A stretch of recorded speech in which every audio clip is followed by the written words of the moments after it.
The hard thing about planning your life is you have no idea where you're going, but you want to get there as soon as possible.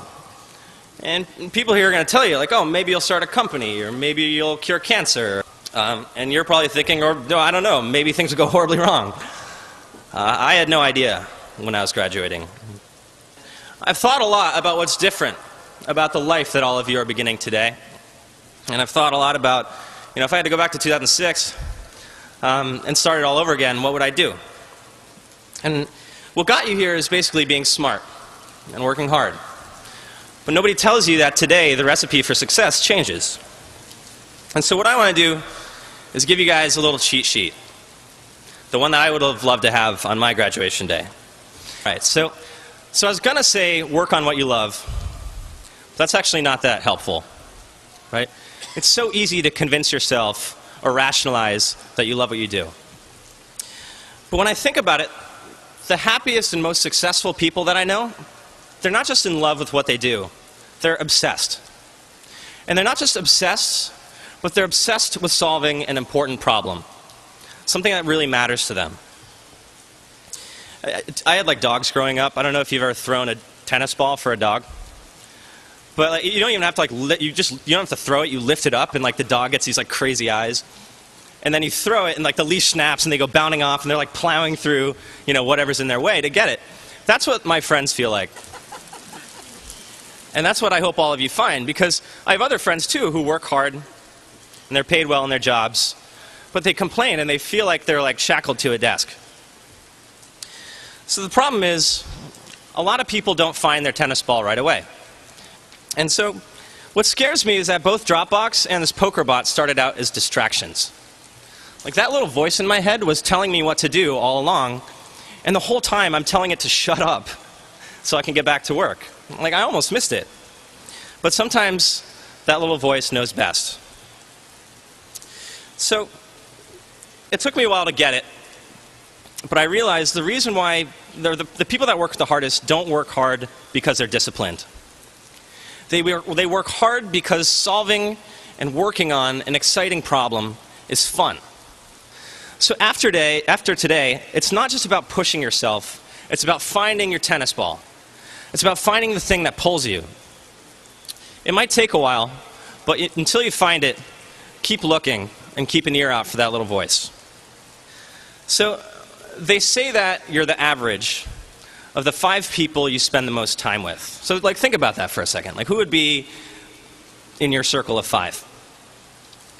One thing I've learned is that surrounding yourself with people who inspire you is now just as important as being talented or working hard. Can you like imagine if Michael Jordan hadn't been in the NBA? Like if his circle of 5 were like a bunch of guys in Italy or something? Like, I don't think we'd be seeing him on Wheaties boxes. And so that's the point. Like your circle pushes you to be better, just like Adam pushed me. And now your circle's going to grow to include your coworkers and the people around you where you live. And where you live matters. There's only one MIT, and there's only one Hollywood, and there's only one Silicon Valley. And this isn't a coincidence. For whatever you're doing, there's one place in the world where the best people go, and you should go there. Don't settle for anywhere else. Like being able to meet my heroes and learn from them gave me a huge advantage. So your heroes are part of your circle too. So follow them. All right. The last trap you might fall into after school is this idea of like getting ready. Right? Don't get me wrong. Learning is still your top priority. It's the most important thing you can do. But the way you do it changes. From now on, the fastest way to learn is by doing. Otherwise, if you have a dream, you can spend a lifetime planning for it and studying for it and getting ready for it. But what you should be doing is getting started. Honestly, I don't think I've ever been ready. Back over the years, and I can't even count the number of things that have gone wrong. Unfortunately, it doesn't matter. That's the thing. Nobody has a 5.0 in real life. Actually, now that you're done with school, the whole idea of a GPA just goes away. Bill Gates' first company made software for traffic lights. Okay, Steve Jobs' first company made plastic whistles that allowed you to make free phone calls.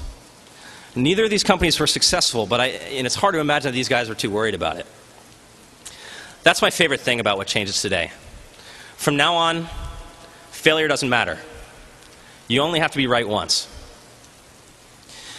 I feel like I used to worry about all kinds of things, but I can remember the moment where I calmed down and got over it. So I just moved to San Francisco, and one night I couldn't sleep, so I'm on my laptop and I'm just on the internet. And I run into this page and I read, there are 30,000 days in your life. And at first I'm like, yeah, whatever, obviously. But then I was like, huh. And I remember I tabbed into the calculator, and I typed in, I'm like 24 times 365. And I'm like, oh my God. I'm like 9,000 days down. Like, what the hell have I been doing?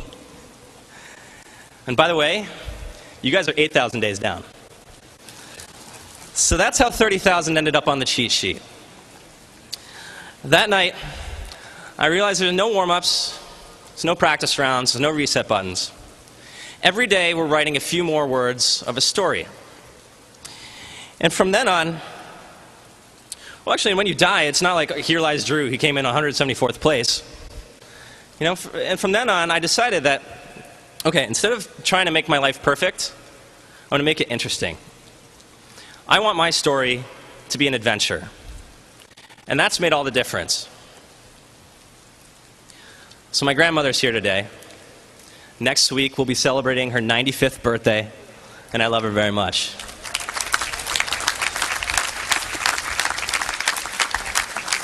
And we talk on the phone more often now that I'm on the West Coast, but one thing that's always stuck with me is she always ends our phone calls with the same one word, Excelsior, meaning ever upward. And now today on your commencement, your first day of life in the real world, that's what I wish for you. Instead of trying to make your life perfect, give yourself the freedom to make it an adventure and go ever upward. Thank you.